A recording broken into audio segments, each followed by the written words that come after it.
তো আপনাদের মধ্যে অনেকেই কিন্তু জানেন না যে জাইরোস্কোপ কি, জাইরোস্কোপের কাজ কি, এটা কিভাবে ইউজ করব এবং এটা দিয়ে কি কোনো বেনিফিট আছে গেমের মধ্যে? তো আজকের এই ভিডিওতে আমরা সেটা নিয়ে কথা বলব।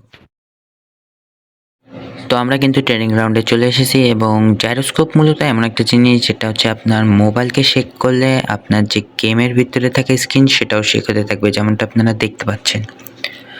তো এখন যদি আমি এখান থেকে আমার জাইরোস্কোপটাকে অফ করে দিই এবং আমার মোবাইলকে ঝাঁকাই, তাহলে কিন্তু কোনোভাবেই যে গেমের স্ক্রিনটা সেটা কিন্তু নড়বে না, যেমনটা দেখতে পাচ্ছেন।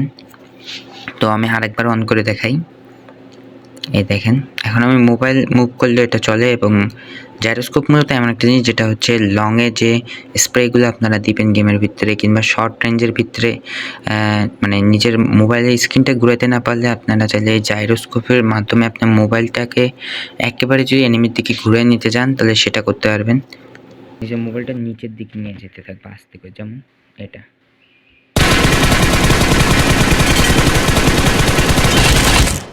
আরেকবার দেখাই।